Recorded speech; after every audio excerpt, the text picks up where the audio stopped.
Değerli basın mensupları, 20 Temmuz Kıbrıs Barış Harekatı'nın 46. yılını koronadan dolayı sadece basın bülteniyle kutlama yapmaktayız.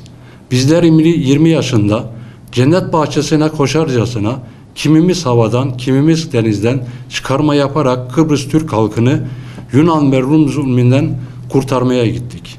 Bizler sadece barış için adada bulunduk. Askeri daima zulümden yana olmayıp barıştan yana olmuştur. Türk ordusu bayrağa, namusa, ezana, vatanına ihanet etmek isteyeninin karşısında durup mücadelesini vermiştir. İstiklal Harbi'nde, Kore'de, Kıbrıs'ta, Doğu'da, Afrin'de, İdlib'de ve 15 Temmuz darbesine karşı birlik olup başarılı olunmuştur. Bizler bazen hüzünlenip düşünmekteyiz. Şehitler ve gaziler arasında mesafe koyulup ayrım yapılmaktadır. Dünyada şehit ve gazi biridir, ayrım yapılamaz. Bizler Muharip Gaziler Derneği olarak 66 ve 97 yaş arasındayız. Vatanıma karşı yapılacak saldırıda görev almayı hazır vaziyette beklemekteyiz. Söz konusu vatansa gerisi teferruattır. Malatyalı Kıbrıs'a intikal eden asker sayısı 584 kişi, 5 tane şehidimiz Boğaz şehitliğinden nurlar içinde yatmaktadırlar. Vatan için toprağa düşen şehitlerimize, ahirete intikal etmiş gazilerimize Allah'tan rahmet diler. Sağ olan gazilerimize de sağlıklı günler dileriz. Şehit nurlanmış, gazi onurlanmış askerdir.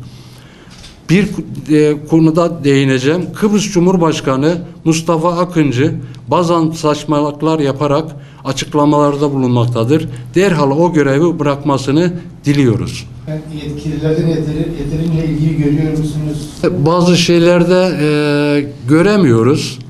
Niye diyeceksiniz? Bizim halen daha pandemiden dolayı hani bizi bir ziyaret eden olmadı.